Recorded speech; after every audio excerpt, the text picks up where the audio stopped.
Hello అండి, welcome back to my channel. అందరూ ఎలా ఉన్నారండి? నేనైతే బాగున్నాను. మీరు కూడా ఎలా ఉన్నారో కామెంట్స్లో అయితే తెలియజేయండి. ఈరోజు అయితే నేను వంకాయ ఎండు చేపల కూర అయితే చేశానండి. టేస్ట్ అయితే చాలా బాగుంది. మీరు కూడా ప్రాసెస్ చూడండి. ముందుగా స్టవ్ మీద కుకింగ్ వెజల్ పెట్టుకుని స్టవ్ ఆన్ చేసుకుని 3 స్పూన్లు ఆయిల్ అయితే వేసుకోవాలండి.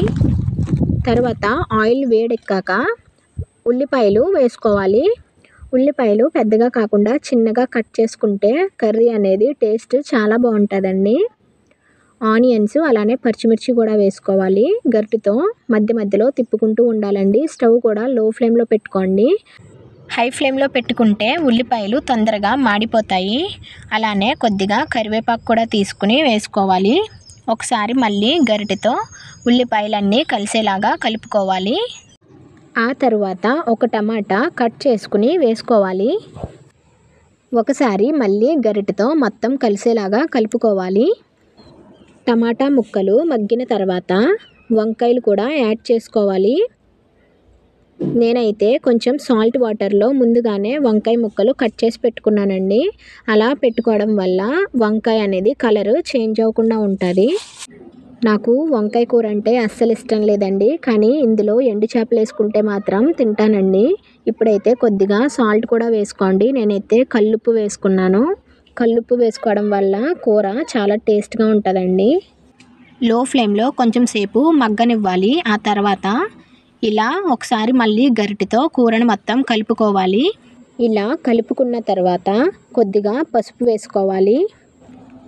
అలానే కొద్దిగా కారం కూడా వేసుకోవాలండి. నేనైతే 2 స్పూన్స్ కారం వేసుకుంటున్నానండి. ఎందుకంటే ఇది ఆడించిన కారం అండి. 2 స్పూన్స్ అయితే సరిపోతుంది. కారం ఎక్కువ తినే వాళ్ళైతే ఇంకొంచెం యాడ్ చేసుకోవచ్చు. ఒకసారి మళ్ళీ ఇలా గరిటెతో కర్రీని మొత్తం కూడా కలిపేసేయండి. కలిపిన తర్వాత మళ్ళీ ఒకసారి మూత పెట్టేసి కొంచెం సేపు మగ్గనివ్వాలి. మూత పెట్టేసి ఒక 5 మినిట్స్ మగ్గిన తర్వాత మళ్ళీ మూత తీసి ఇప్పుడైతే ఇందులో ఎండు చేపలు అయితే యాడ్ చేసుకోవాలండి. నేనైతే వీటిని ముందుగానే క్లీన్ చేసేసి పక్కన పెట్టుకున్నాను.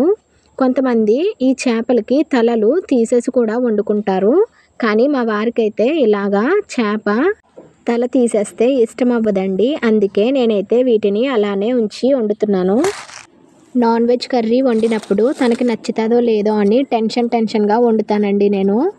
ఇప్పుడైతే మళ్ళీ మూత పెట్టేసి కొంచెం సేపు మగ్గిన తర్వాత ఒకసారి మూత తీసి గరిటెతో కాకుండా ఇలా చేత్తో కలుపుకోండి. ఆ తర్వాత కొద్దిగా వాటర్ యాడ్ చేసుకోవాలి.